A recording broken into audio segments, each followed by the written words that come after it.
Hello students, हम कर रहे हैं क्लास 10th मैथ्स की MCQ A to Z series, जिसमें हम डेली हर चैप्टर से एक एक क्वेश्चन ले रहे हैं। तो आपके 14 चैप्टर्स हैं, तो हम डेली 14 क्वेश्चंस करते हैं एक वीडियो में। तो आज हम स्टार्ट करेंगे नेक्स्ट पार्ट डी। तो आप इसको क्वेश्चंस को मेरे साथ साथ करिए। देखिए, फर्स्ट क्वेश्चन है, if HCF of PQ is equal to R। HCF दिया हुआ है आपको R, और नंबर कौन से हैं, दो नंबर जो हैं वो नंबर दिए हुए हैं आपको PQ।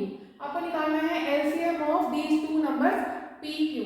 आपको पता है फॉर्मूला क्या होता है, HCF into LCM is equal to product of these two numbers. Numbers कौन से हैं, P एंड Q। तो यहाँ पे क्या आ जाएगा, P इंटू Q। ये तो हमारा फॉर्मूले के अकॉर्डिंग हो गया। अब HCF क्या दिया हुआ है आपको, R दिया हुआ है, तो इसके प्लेस पे आप R रख देंगे। एलसीएम हमें फाइंड आउट करना है, यहाँ हमने एलसीएम रख दिया P इंटू Q। तो आपको एलसीएम निकालना है, तो LCM is equal to PQ। इसको नीचे ले आएंगे, कितना आ जाएगा, PQ अपॉन R। अब ऑप्शन देख लें, ऑप्शन सी इज करेक्ट। चलिए स्टार्ट करते हैं क्वेश्चन नंबर 2। देखिए क्या दिया हुआ है इन फिगर, आपको ये फिगर दिया हुआ है और इसमें क्या कहा है, the graph of polynomial Px is shown, the number of zeros of Px is. Polynomial के नंबर ऑफ जीरोज कितने होंगे। तो ये हमें मालूम है, जब भी हम नंबर ऑफ जीरोज निकालते हैं तो हम क्या करते हैं, ये चेक करते हैं कि वो जो हमारे पास ग्राफ आ रहा है वो एक्स एक्सिस को कितने प्लेस पे कट कर रहा है, कितने पॉइंट्स पे कट करेगा। तो यहाँ आप ग्राफ को देख लो, ग्राफ ये हमारा एक्स एक्सिस है और ये वाई एक्सिस है। तो यहाँ इसको कितने प्लेस पे कट कर रहा है, देखो यहाँ पे ये इसको एक प्लेस पे ही कट कर रहा है, वन प्लेस पे। तो इसका ऑप्शन क्या हो जाएगा, ऑप्शन सी। देखिए क्वेश्चन नंबर 3 क्या दिया हुआ है, if the pair of equations, एक इक्वेशन तो आपको ये दी हुई है और दूसरी इक्वेशन आपको ये दी हुई है। आपसे पूछा है कि these represent coincident lines, the value of R is. आपको R की वैल्यू निकालनी है और लाइंस कैसी हैं, कोइंसिडेंट। आपको पता है कोइंसिडेंट का मतलब क्या है, लाइन है और उसी के ऊपर दूसरी लाइन आ रही है, तो लाइन को क्या बोलेंगे, कोइंसिडेंट लाइन। और कंडीशन क्या होती है कोइंसिडेंट लाइंस के लिए, ये आपको पता है A1 upon A2 is equal to B1 upon B2 is equal to C1 upon C2। नहीं पता है तो आप इसको ये लर्न कर लेंगे। तीन कंडीशन है, पहली कंडीशन जब नो सॉल्यूशन होता है उसके लिए, फिर पैरेलल सॉल्यूशन के लिए और कोइंसिडेंट लाइंस के लिए। तो आप इन्हें लर्न कर लेंगे। तो हम यहाँ केस कर रहे हैं कोइंसिडेंट लाइंस का, तो कोइंसिडेंट के लिए आपको ये लर्न करना है। अब देखिए यहाँ से फर्स्ट ये A1 है, x का कोफिशिएंट, तो यहाँ हमने 3 रखा, x का कोफिशिएंट 6, फिर अपने पास y का कोफिशिएंट -1, यहाँ y का coefficient -r, C1 means constant, यहाँ पे 8 और नीचे कितना है ये 16। बस यहाँ से अब हम सॉल्व करेंगे। हम ले लेते हैं फर्स्ट एंड सेकंड। अगर फर्स्ट और सेकंड को मैं लेती हूँ यहाँ पे, तो देखिए क्या आएगा, 3/6 है, 3/6 is equal to -1 upon -r, 3 1 जा 3, 3 2 जा 6। तो यहाँ 1/2 आ गया और इसको इधर लेके जाएंगे तो यहाँ पे देखिए क्या आ जाएगा, ये माइनस माइनस है तो ये कैंसिल होगी, क्या आ गया 1/2 इज इक्वल टू 1/r। तो आपके पास 1/2 इज इक्वल टू 1/r आ गया। तो यहाँ से r की वैल्यू कितनी आ गई, 2। आप देखिए इसका option, option D is correct. देखिए क्वेश्चन नंबर 4। क्वेश्चन नंबर 4 में क्या दिया है, what will be the nature of roots of the quadratic equation. आपको ये क्वाड्रेटिक इक्वेशन दी हुई है और इसके आपको नेचर ऑफ रूट बतानी है। जब भी हमें नेचर ऑफ रूट बताना है तो हम क्या करते हैं, पहले डिस्क्रिमिनेंट d फाइंड आउट करते हैं। तो d फाइंड आउट करेंगे, d के लिए फॉर्मूला क्या है, b² - 4ac। अब यहाँ से आप चेक करेंगे, यहाँ मैं लिख देती हूँ साइड में a की वैल्यू, x² का coefficient that is 9, b x का coefficient that is -6 and c the constant term that is -2। तो ये हमारे पास आ गई वैल्यूज। अब इसमें हम रखेंगे b का स्क्वायर करोगे -6 का स्क्वायर -4, a की वैल्यू 9 और c की वैल्यू -2। हमने बस इसमें वैल्यू रख दी है, चेक करते हैं कितना आता है, 36 माइनस माइनस प्लस 4 2 जा 8, 8 9 जा 72, ये आपके पास आ गया 6 + 2 8 और 7 + 3 10, हमारे पास आया 108। अब देखिए 108 विच इज ग्रेटर देन 0। अब ये 0 से ग्रेटर है, हम ऐसे चेक करते हैं, अगर d ग्रेटर देन 0 आता है तो हमारे रूट्स कैसे होंगे, 2 डिस्टिंक्ट रियल रूट्स। इसके लिए आपको आपकी बुक में जो कंडीशंस दी हुई है कि d इक्वल टू 0 पे क्या होगा, d लेस देन 0 पे क्या होगा और d ग्रेटर देन 0 पे क्या होगा, पहले वो लर्न करना पड़ेगा, उसी के बाद आप आंसर कर पाएंगे। तो यहाँ से d ग्रेटर देन 0 के लिए क्या है, 2 डिस्टिंक्ट रियल रूट्स, तो आपका option C is correct. Question number 5 देखिए, how many terms are there in the AP given below. आपको दे रखा है कि ये एपी है और इसमें आपको हाउ मेनी टर्म्स मीन्स हमें n फाइंड आउट करना है कि कितनी नंबर ऑफ टर्म्स होंगी। तो आपको फॉर्मूला पता है l is equal to a plus n minus 1 into d। कहीं कहीं l लिखा हुआ है बुक्स में, कहीं a एंड d है, तो आपको जैसे इजी लगे आप वैसे करिए। लास्ट टर्म से मतलब है a n लिख रहे हैं तो वहां भी, और किसके इक्वल होता है a plus n minus 1 into D. अब l क्या है लास्ट टर्म, दैट इज 119, तो यहाँ 119 आ गया। a means first term that is 1, n minus 1 n हमें फाइंड आउट करना है, और d कैसे निकालते हैं, देखो d जो आपके पास ये नेक्स्ट होगा इसमें से प्रीवियस वाला माइनस कर देंगे तो क्या आ जाएगा 19 माइनस 14 दैट इज 5, तो ये हमारे पास आ गया 5। अब इसको इधर ले आओ, 119 माइनस 14, 5 को मैं डायरेक्ट नीचे ले आती हूँ तो ये आ गया n माइनस 1। इसको हमने सोल्व किया तो ये आ गया 105 upon 5 plus 1 that is n। यहाँ से सॉल्व करोगे 5 टू जा 10, 5 वन जा 5, 21 प्लस 1 दैट इज n। तो यहाँ से आ गया n की वैल्यू 22। हमारा option C is correct. Question number 6 देखिए, क्या दिया हुआ है, these two triangles are similar, आपको y प्लस z बताना है। अब ट्राइंगल सिमिलर है तो इसका मतलब क्या है, साइड्स इनके प्रोपोर्शन में होंगे, तो यहाँ से हम देख लें कि A B upon P Q आएगा, तो यहाँ से A B upon P Q, यहाँ हमने रख दिया A B upon P Q. फिर उसके बाद B C upon Q R, फिर B C upon Q R आ गया। उसके बाद C A upon R P. जो सिमेट्री वाले क्वेश्चन में थोड़ा सा हमें ध्यान रखना पड़ेगा किस तरीके से हम लिखते हैं, तो ये मैंने आपको यहाँ से लिख के बता दिया है। अब ए बी देखो, ए बी कितना है z, यहाँ पे z आ गया। पी क्यू कितना है 3, तो यहाँ पे 3 आ गया। बी सी आपके पास 8 है और क्यू आर 6 है, सी ए 4√3 and R P is y। हम इन दोनों को सॉल्व करते हैं, पहले इन दोनों को सॉल्व करेंगे तो देखो कितना आएगा, z/3 इज इक्वल टू 8/6, तो z आ गया आपके पास 3 इंटू 8/6, 3 2 जा 6, 2 4 जा 8, तो आपके पास z की वैल्यू आ गई 4। फिर हम इन दोनों को सॉल्व करते हैं, यहाँ से आ गया आपके पास 8/6 this is equal to 4√3 upon y, तो यहाँ से y हमें निकालना है, इसको हम इधर ले लेंगे, ये आ गया आपके पास 4√3 इंटू 6 अपॉन 8, 4 2 जा 8 और 2 3 जा 6, तो ये हमारे पास आ गया 3√3। z और y दोनों वैल्यू आ गई है, हमें क्या निकालना है, हमें निकालना है y प्लस z। y कितना आया 3√3 और z है 4, तो हमारा आंसर आ गया 3√3 प्लस 4। आप चेक कर लो इसके ऑप्शन, तो ऑप्शन आपके पास इसके हैं, मैं लिख देती हूँ। पहला ऑप्शन है 2 प्लस √3, दूसरा ऑप्शन है 4 प्लस 3√3, सी तीसरा ऑप्शन है 4 प्लस √3 और लास्ट ऑप्शन है 3 प्लस 4√3। तो आप देखिए आपका आंसर क्या है इसमें, 4 प्लस 3√3, तो ये हमारे पास ऑप्शन बी बैठ रहा है, तो ऑप्शन बी इज करेक्ट।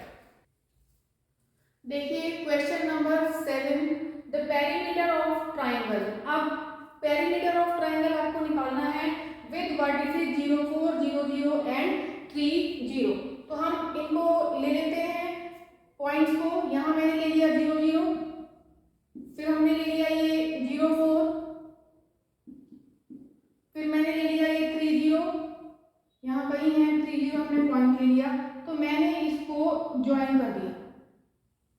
अब ये कोई जरूरी नहीं है कि हम पॉइंट्स किस तरीके से ले रहे हैं, बस सीक्वेंस थोड़ा सा आप ध्यान रखिए किस तरीके से लेते हैं। एक क्योंकि कोऑर्डिनेट ज्वाइंट जब भी आप करेंगे तो अगर हम ट्राइंगल की बात करें ए बी सी, तो आपको एक सीक्वेंस ले लेना है, या तो आप क्लॉकवाइज लो या आप एंटी क्लॉकवाइज लो, जैसे मर्जी ले लें, क्लॉकवाइज या एंटी क्लॉकवाइज, मतलब ए बी सी में आप चला रहे हैं ऐसे चलाएं ए बी सी, या आप इस तरीके से चलाएं, जैसे देखो ट्राइंगल है, नाम जो आप रखते हो ABC, तो आप या तो ऐसे चला लो ABC, या आप इसको ऐसे लिख लो A यहाँ पे, B यहाँ पे और C, ABC। तो जहां से भी स्टार्ट करें एक सीक्वेंस रखें, मतलब क्लॉकवाइज या एंटी क्लॉकवाइज। तो अब हम करते हैं क्वेश्चन। हमारा फर्स्ट है 04, फिर 00, फिर 30, ठीक है। उसके बाद अब क्या करना है, पेरीमीटर निकालना है। पेरीमीटर आप सबको पता है कि पेरीमीटर क्या होता है, सम ऑफ ऑल साइड्स। इसका मतलब हमें ये तीनों साइड कितनी कितनी है वो आपको निकालनी पड़ेगी। तो उसके लिए हम सॉल्व करते हैं। डिस्टेंस फॉर्मूला से आप निकाल सकते हो, जैसे मैंने इसका नेमिंग कर दिया ये ABC। अब आपको AB निकालना है, तो AB निकालने के लिए आप क्या करोगे, जो डिस्टेंस फॉर्मूला है वो डिस्टेंस फॉर्मूला क्या है मैं साइड में लिख देती हूँ, root x2 minus x1 square plus y2 minus y1 square. अब जैसे अगर इसको मैं x1 y1 मानती हूँ और ये x2 y2, तो हम कैसे सॉल्व करेंगे, यहाँ तो आपके पास जीरो ही है, यहाँ भी जीरो, यहाँ 4, यहाँ 0, जैसे मर्जी ले, चाहे इसको x1 y1 ले लो, इसको x2 y2 ले लो, उससे कोई फर्क नहीं पड़ेगा, क्योंकि हमें तो अल्टीमेटली लास्ट में स्क्वायर ही करना है। तो यहाँ से मैंने किया, इसको रूट में आएगा ये, हम इसको x1 y1 मान रहे हैं, इसको x2 y2, तो x2 ये हो गया 0 माइनस 0 स्क्वायर, प्लस ये y2 हुआ, तो यहाँ से 0 माइनस 4 स्क्वायर, तो ये हो जाएगा 0 माइनस 4, 4 का स्क्वायर करोगे, माइनस 4 का स्क्वायर करोगे कितना आएगा 16, 16 का रूट निकालेंगे, तो यहाँ से आपके पास 4 आ गया। तो AB की वैल्यू कितनी आ गई हमारे पास, यहाँ से 4। अब हम क्या निकालें, BC, ऐसे ही BC आप निकाल लेंगे, यहाँ से 3 है, 3 minus 0 square plus 0 minus 0 square, solve कर लेंगे, 3 का स्क्वायर 9 और 9 का रूट निकालोगे फिर से कितना आएगा 3, तो ये हमारे पास कितना आ गया 3।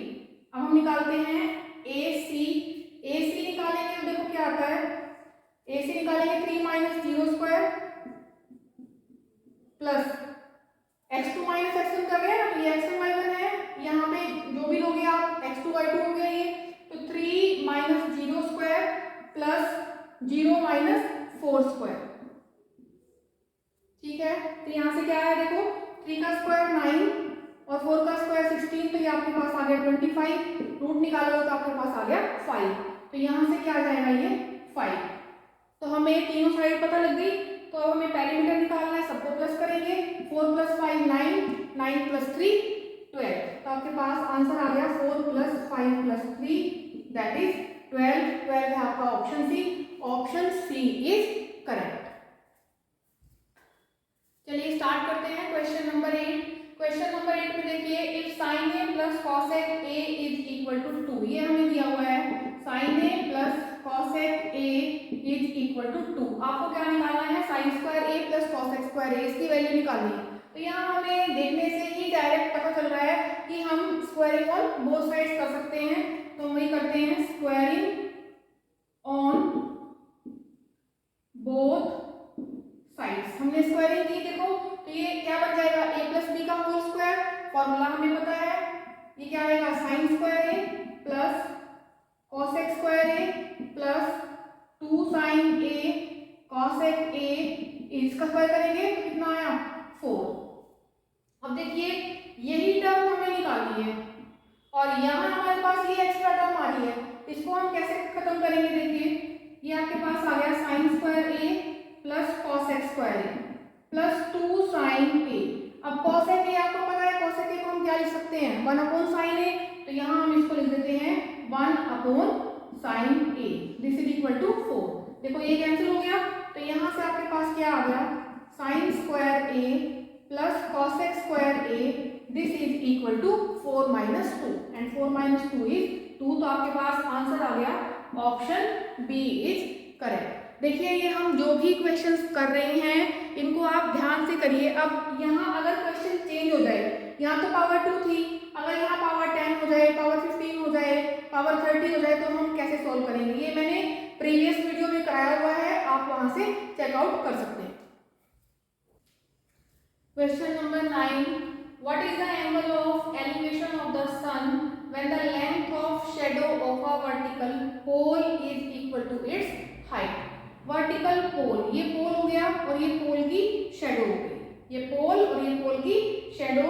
अगर सन की बात करें तो यहाँ अगर सन है, सन का आपको एंगल ऑफ एलिवेशन बताना है। तो यहाँ से अगर हम देखें तो ये एंगल थीटा ये क्या कहलाएगा, एंगल ऑफ एलिवेशन, और हमें ये निकालना है कि एंगल ऑफ एलिवेशन। ठीक है, तो यहाँ से ये आपका पोल दिया हुआ है और ये इसकी शेडो क्या क्या रखा है, देखो दोनों क्या है, इक्वल। इक्वल का मतलब अगर ये x है तो ये भी कितना है, x, और हमें एंगल ऑफ एलिवेशन निकालना है, मतलब हमें क्या निकालना है, हम निकालेंगे tan थीटा। अब tan थीटा आपको पता है क्या होता है, एंगल के सामने क्या होगा, परपेंडिकुलर, और ये क्या हो गया, बेस। तो ये होता है परपेंडिकुलर अपॉन बेस, तो यहाँ से x अपॉन x ही आ गया ये, तो यानी कि क्या आ गया ये 1। तो ये हुआ आपके पास tan theta is equal to 1। अब वैल्यू 1 कब होती है इसकी tan की, तो यहाँ से कितना हो जाएगा, theta is equal to 45 degree. देखिए क्वेश्चन नंबर 10। क्वेश्चन नंबर 10 में find the perimeter of quadrilateral ABCD. आपको इस क्वाड्रिलेटरल का पेरीमीटर बताना है। पेरीमीटर का क्या मतलब है कि हम सम ऑफ ऑल साइड्स लेंगे। अब हमें सम ऑफ ऑल साइड्स में सारी साइड्स का पहले पता होना चाहिए कि ये कितनी कितनी है। तो यहाँ हमें केवल ये दिख रहा है कि ये 3 है इतना, ये 5 है, यहाँ से यहाँ तक इतना 2 है और ये इतना 4 है, बाकी हमें पता नहीं है अभी। तो देखो आपको पता है कि सर्कल है ये और एक्सटर्नल पॉइंट हो गया ये।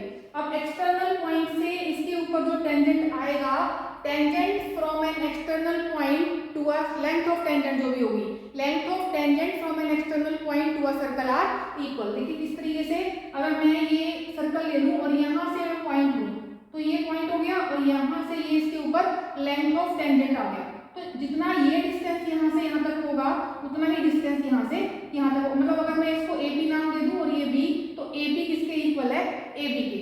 तो length of tangent from an external point to a circle are equal. तो यहाँ से देखो ये यहाँ से ये इसके ऊपर टेंजेंट और यहाँ से इसके ऊपर टेंजेंट, अगर ये 3 है तो ये भी कितना हो गया 3, ये 5 है तो ये भी 5, ये 2 है तो ये भी 2, ये 4 है तो ये भी 4। अब प्लस कर ले, 3 + 3 6 + 5 6 हो गया, 5 5 10 10 + 6 16 हो गया। तो यहाँ से तो 16 आ गया, ये 4 + 4 8 2 + 2 4, तो 8 + 4 कितना आया 12, दोनों आप प्लस कर दो, ये आया 28। तो आपका ऑप्शन ए इज करेक्ट। देखिए question number 11, radius of a circle is same as the side of a square. अब ये आपको सर्कल है दिया हुआ और इसका रेडियस क्या है r। अब क्या कह रहे हैं, radius of a circle is same as the side of square. तो यानी कि अगर ये r था तो इसकी साइड की बात करें तो ये साइड भी कितनी है, r दी हुई है। अब हमसे क्या कहा है, their perimeters are in the ratio, दोनों का पेरीमीटर का रेशियो बताना है। अब सर्कल का पेरीमीटर मींस इसकी सर्कमफेरेंस, तो ये कितनी हो जाएगी 2πr अपॉन रेशियो पूछा है, यहाँ से पेरीमीटर कितना हो जाएगा 4r, तो ये हो गया 4r, ये कैंसिल 2 2 जा 4, ये आपके पास आ गया π/2। π/2 means option C is correct. देखिए question number 12, a rectangular sheet of paper 40 centimetre by 22 centimetre. अब ये दे रखा है आपको कि ये 40 सेंटीमीटर है, मैंने यहाँ बना दिया ये 40 सेंटीमीटर और ये बना दिया इधर ये 22 सेंटीमीटर। तो इस टाइप से है ये रेक्टेंगुलर शीट। क्या कह रहे हैं, this is rolled to form a hollow cylinder of height 40, क्योंकि हाइट 40 दी है सिलेंडर की, इसलिए मैंने ये ऐसा बना दिया है। यहाँ से देखेंगे अगर आप तो ये सिलेंडर बनाया और सिलेंडर की जो हाइट है वो भी कितनी दी हुई है, वो सिलेंडर की हाइट दे रखी है आपको 40 सेंटीमीटर, ये भी आपके पास 40 सेंटीमीटर है सिलेंडर की हाइट।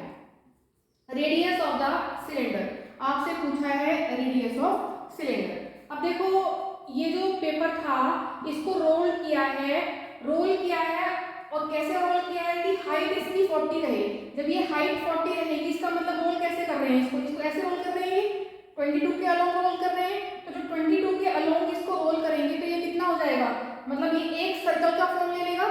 जैसे मैं आपको करके दिखा देती हूँ, जैसे ये एक पेपर है इस तरीके से और इसको हमने ऐसे फोल्ड कर दिया, तो ये फोल्ड किया ऐसे हो गया, देखिए इस तरीके से था और हमने जब फोल्ड किया तो फोल्ड करने के बाद ये कुछ इसका इस तरीके से आ गया, ये देखिए फोल्ड किया हमने, फोल्ड करने के बाद ये ऐसे आ गया। तो अब जो ये हाइट तो उतनी ही रही, ये जो नीचे वाला पोर्शन था था 22, ये रोल होने के बाद इसने किस शेप को ले लिया, सर्कुलर शेप को लिया है नीचे। तो जो सर्कल की जो शेप आई है, मतलब ये जो चीज हुई, ये क्या थी, खोलने के बाद ये वही तो बन गया 22। तो मतलब ये क्या है, सर्कमफेरेंस है। तो यानी कि हम इसको क्या लिख दें, 2 पाई आर इज इक्वल टू 22। तो हमने इसको लिख दिया 2 पाई आर इज इक्वल टू 22। तो यहाँ से हम निकाल लेंगे आर कितना आया 22 अपॉन 2 पाई, 22 अपॉन 2 पाई के प्लेस पे 22/7, ये आपका कैंसिल हो गया, 7/2 आ गया, और 7/2 का मतलब क्या होता है 3.5। आपका ऑप्शन ए इज करेक्ट। तो ये ध्यान रखना है किस साइड के अलोंग वो रोल हुआ है, जिस साइड के अलोंग रोल हुआ है उससे ही फिर सर्कल बनेगा। बाकी दूसरा प्लेस पे जो होगा, दूसरी भी साइड रहेगी, वो तो उसकी हाइट हो गई। तो यहाँ से ये सर्कुलर नीचे से हुआ है, तो उसको आपने 2 पाई आर लेना है। तो 22 किसके इक्वल होगा, 2 पाई आर के इक्वल, और यहाँ से आर आ जाएगा, तो वही आर इसका हो जाएगा जो आपके पास सिलेंडर है। क्वेश्चन नंबर 13 देखिए, the mean of 5 numbers is 18। तो यहाँ से अगर मीन दिया हुआ है तो आप इसका सम निकाल सकते हैं 5 नंबर्स का। तो क्या हो जाएगा, sum of 5 numbers. Sum of 5 numbers क्या होगा, इन दोनों की मल्टीप्लाई कर देते हैं तो आपके पास सम आ जाएगा 5 × 18 दैट इज 90। ये हमारे पास सम आ गया। फिर इन्होंने कहा है 1 नंबर इज एक्सक्लूडेड, मतलब एक नंबर हटा दिया, इसके बाद नंबर कितने रह गए, 4 नंबर। तो 4 नंबर का मीन कितना है 16। तो आपके पास सम किसका, 4 नंबर्स का, सम ऑफ 4 नंबर्स इज 4 × 16, ये आ गया आपके पास 64। तो ये 5 नंबर का सम है, ये 4 नंबर का सम है, इसका मतलब हम यहाँ से क्या निकाल लेंगे, एक्सक्लूडेड नंबर। एक्सक्लूडेड नंबर क्या हो जाएगा, इन दोनों को माइनस कर दो, ये आपके पास आ गया 26। Option C is correct. ये क्वेश्चन देखिए लास्ट, क्वेश्चन नंबर आपका 14। क्वेश्चन नंबर 14 में क्या है, if 10 coins are tossed, 10 coins को टॉस किया गया, how many possible outcomes are there. अब आप ये देखो, अगर एक कॉइन को आप टॉस करते हो तो आपके पास कितने आउटकम आते हैं, या तो हेड या तो टेल। अगर हम 2 कॉइन टॉस करते हैं तो हमारे पास आउटकम क्या आते हैं, head head, head tail, tail head and tail tail, ये आपके पास आउटकम्स आएंगे।